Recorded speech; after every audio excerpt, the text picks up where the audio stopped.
AGS প্রার্থী চাকসু নির্বাচন 2025। আমি সকল শিক্ষার্থীদের পক্ষ থেকে একজন ফেসিবাদ বিরোধী ছাত্রনেতা হিসাবে নির্বাচন করছি স্বতন্ত্র পদে। বিশ্ববিদ্যালয়ে যে মৌলিক সমস্যা হলো সেটা হলো অফিসিয়াল পদ্ধতি এখনো অ্যানালগে রয়েছে।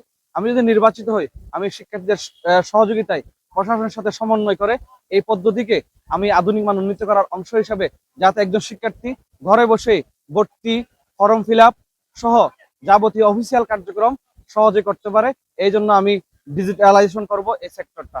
আরো বেশি গুরুত্বপূর্ণ বিষয় হলো, আজকে আমরা দেখতে পাচ্ছি আমাদের বিশ্ববিদ্যালয়ের শিক্ষার্থীরা অনেকেই গবেষণা করে, কিন্তু গবেষণার খাতে আমাদের বাজেট অনেক বেশি কম, যার কারণে যারা গবেষক হতে চায় তারা উৎসাহ হারিয়ে ফেলছে। এই জায়গা থেকে আমি সোশ্যাল সায়েন্স, কলা faculty, science faculty, BBA, biology, forestry সহ সব শিক্ষার্থীরা যাতে গবেষণা করতে পারে, গবেষণার খাতে বরাদ্দ বাড়ানোর জন্য আমি প্রশাসনের কাছে আমার অ্যাসাইনমেন্ট প্রপোজাল রেডি করে তাদের হাতে তুলে দিব শিক্ষার্থীদের কাছ থেকে, শিক্ষার্থীদের মতামত নিয়ে, যাতে তারা গবেষণা খাতে বরাদ্দ বাড়ায়। এই জন্য যত ধরনের উদ্যোগ গ্রহণ করা দরকার, সেই উদ্যোগের অংশ হিসাবে আমি প্রশাসনকে সর্বোচ্চ চাপ প্রয়োগ করবো ইনশাল্লাহ।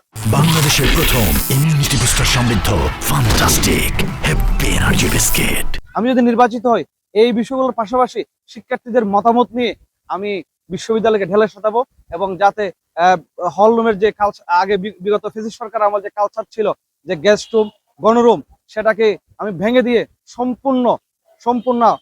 সম্পূর্ণভাবে অফিসিয়ালি যাতে শিক্ষার্থীরা হলে থাকতে পারে। বিশেষ করে হচ্ছে আজকে হল প্রশাসন যে কাজটা করছে সেটা হলো শুধুমাত্র মেধার ভিত্তিতেই শিক্ষার্থীদেরকে সুযোগ দিচ্ছে। আমি যদি নির্বাচিত হই, তাহলে পরে মেধার পাশাপাশি দূরত্ব এবং আর্থিক সমস্যাকে সামনে রেখে আমি হলের যে সিট বরাদ্দ দেই সেটা করার জন্য আমি উদ্যোগ গ্রহণ করব বলে আমি আশাবাদী, এবং শিক্ষার্থীরা আমাকে আমার এই কথা শোনার মধ্য দিয়ে শিক্ষার্থীরা আমাকে উৎসাহ দিবেন, শিক্ষার্থীরা আমাকে সমর্থন দিবেন, সে প্রত্যাশা ব্যক্ত করছি আমি। ধন্যবাদ।